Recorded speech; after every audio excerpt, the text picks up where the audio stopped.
जय जगन्नाथ सांग मैंने आशा करी आपण मैंने बहुत भलरे थे। आज आमर गोटे डिश आम या आलू पत्र पोड़ा तापाई इनग्रेडिएंट्स होची आम आलू नहीं दीटा आलू मुझे काटिकी छोट छोट कर देखते भजा जमी आम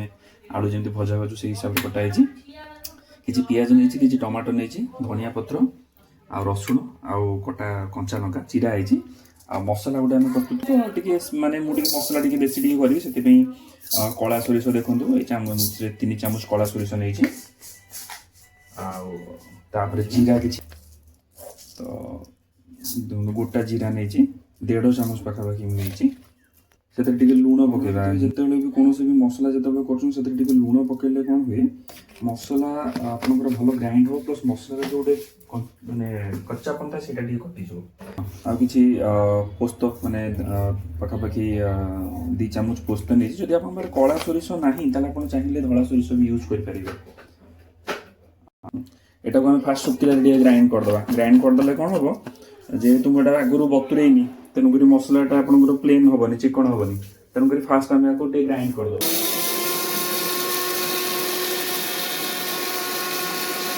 देखो मसला प्रथम फास्ट मु ग्राइंड करने गुंड करनेली पानी टी देदेबा जी दरकार मसला पानी प्लस तादेह आम पकेबा जो काटिकी रखी जो पिज तादेह सब पिज पकेबानी अल्प किसी पिज ना अल्प किसी पिज रसुण जी छड़े सब जाक रसुण ये पकईदबा एटा को पूरा भल कि ग्राइंड करनवा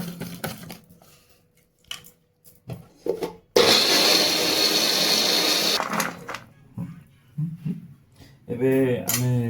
जो कटा है आलू जो रखी थे मिसई दवा मसला गुड़िक सहित जो कटा पिज थी मोर पिज कटा पिज और टमाटो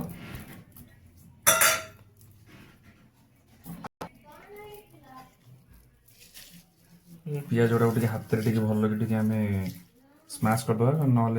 काटिला बेले से जो जॉइंट होगी थाए मिसेबनी धनिया पत्र कंचा लंकाटा एबे आम किसी करवानी कंचा लंकाटा जमती अच्छी जिते आम पत्र गुरेबा से कंचा लंकाटा से दबा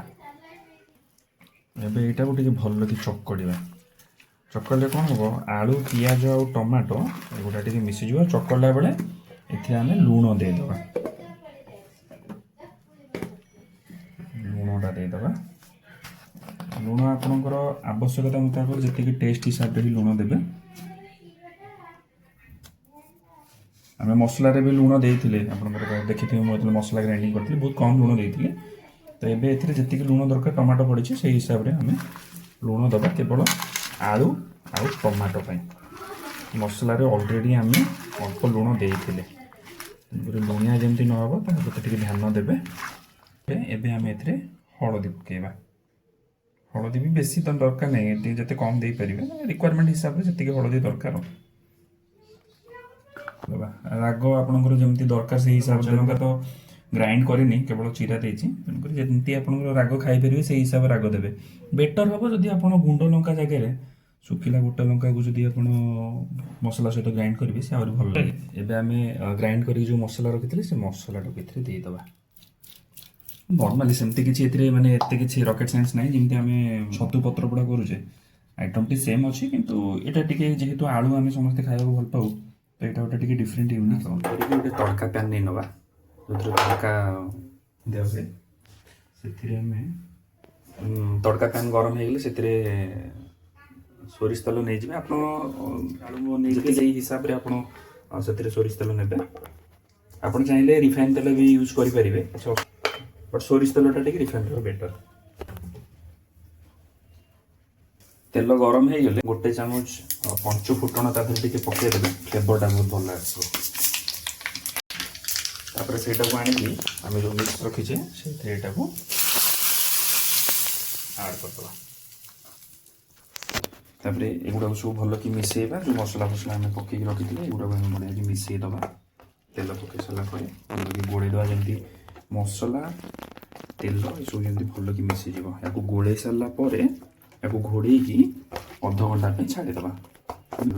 एवं आम अध घंटा होगा पत्रपोड़ा तो जानते कदली पत्र आप नहीं पारे कि चाहिए भी आप शाल पत्र भी यूज करेंगे आउ कदली पत्रटा को आणिकी प्रथम टे तावा सेकी देती जो सफ्टनेस आसीज हार्डनेसटा कटिଯିବ। ଏବେ ଆମେ କ'ଣ କରିବା, କଦଳୀ ପତ୍ରରେ रिक्वायरमेंट हिसाब रे जेतिकी पत्ररे धरिବ हिसाब रे कसेइकी याको आमे फोल्ड करवा, जेमती मसलाटा बाहर को न बाहरी जीव। भल कि फोल्ड करवा याको पका देकी तापरे जेमती आपन देखैतिली पत्र गुडा एमती आमे फोल्ड करदबा। एबे गोटे फ्राई पैन नहीं कि ताको हीट कला परे रेखा पत्र गुडा को एमती तादरे आमे पोड़िबा।